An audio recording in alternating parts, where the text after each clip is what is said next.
Hey, welcome. So, for the next few minutes, we're going to talk about something that's running your financial life, probably without you even knowing it. We're going to pull back the curtain on those hidden patterns that are driving your money decisions and really get into why just make a budget almost never works.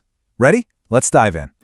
So, let's start with a question that I'm sure feels super familiar. You know what you should be doing with your money, right? You've seen the tips, you've heard all the advice, but then somehow you end up right back where you started, stuck in the same financial loop again and again. It's really frustrating. Maybe some of these hit home for you. You know that savings account that just won't grow? Or that flash of guilt you get right after you check your bank app? Or that tight feeling in your chest when a friend starts talking about their 401k? If you've ever felt any of that, I want you to know you're definitely not alone. And more importantly, it's not some kind of personal failure. And this is the part that nobody really talks about. Your money issues probably have very little to do with how good you are at math. They're about these deep, automatic patterns. Think of it like a script you've been following for years, usually without even realizing you're reading from it. So let's put a name to it, a financial archetype. Now this isn't a permanent label or your personality. It's more like an operating system running in the background. It's this unconscious pattern of beliefs and feelings that shapes how you see every single dollar that comes in or goes out. And this is exactly why those patterns are so powerful. The financial psychologist Dr. Brad Klontz put it perfectly. Money is loaded with emotion. For us, it's tied to survival, our identity, our sense of safety. So when you try to use a logical tool like a budget spreadsheet to fight a deeply emotional pattern, well, the emotional pattern is going to win almost every time. So, where did you even get this script? Well, it wasn't random. It was built piece by piece from your earliest experiences. Maybe you saw your parents stressed about bills all the time. Or maybe you were taught that nice gifts were the main way to show love.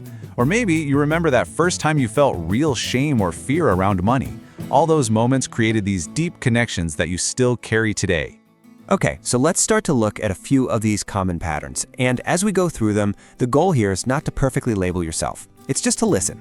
Just see if any of these behaviors or feelings make you go, oh, wait a second, that sounds kind of like me. All right, first up is a pattern that so many people will probably recognize because it's such a common way to deal with money stress. We'll call this pattern the avoider. So, the avoider pattern is all about managing anxiety by just not dealing with it.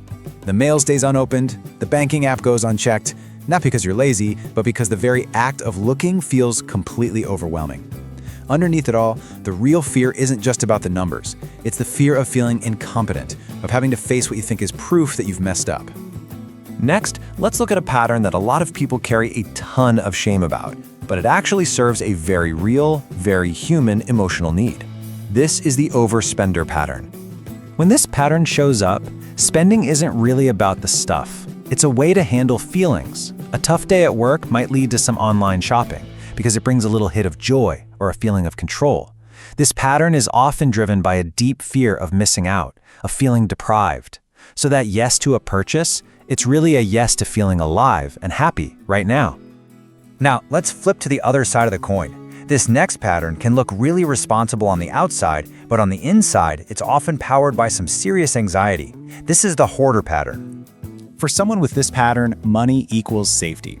The problem is, the goalpost for what feels safe is always moving further away. No matter how much money is in the bank, there's this constant fear that disaster is just around the corner.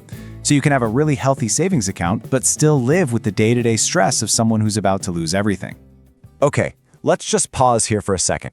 We've talked about a few patterns, and right now we're not trying to fix a single thing.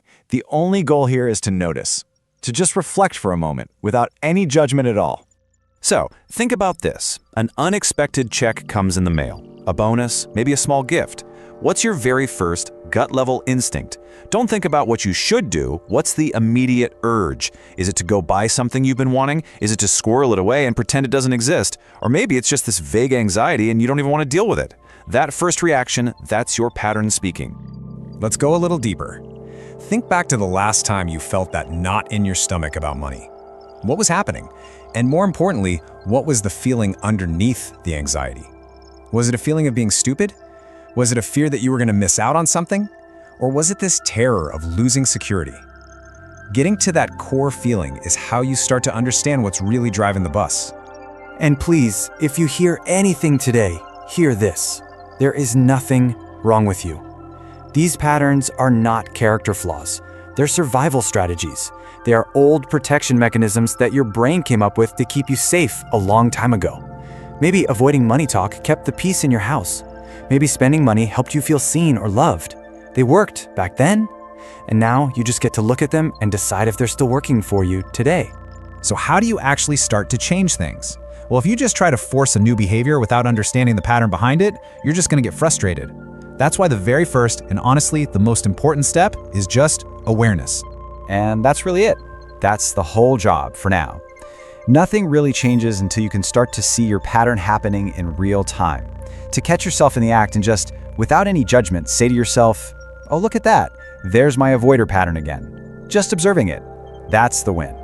And then, when you feel ready to maybe try something, think of it as a gentle experiment. These are not strict new rules you have to follow. The goal isn't to be perfect. It's just to interrupt the automatic pattern. So you notice the urge, you create a tiny bit of space, even just 5 seconds, and then you see if you can make one small choice that's just a little bit different. And when I say small, I mean really, really small. Look at these examples. If the avoider pattern feels familiar, don't try to organize all your finances this weekend. Just try to look at one bank account balance, just once this week. That's it. These tiny habits aren't meant to solve the whole problem. They're just designed to prove to your brain that a different choice is actually possible. Ultimately, everything we've talked about really boils down to this one idea. Real, lasting change doesn't happen because you force yourself to be better. It happens when you finally understand why you do what you do. It comes from meeting yourself with some compassion instead of the same old criticism. So I'll just leave you with this one question. Forget about fixing anything. Forget about changing. What is just one automatic reaction you have around money that you can commit to simply noticing this week?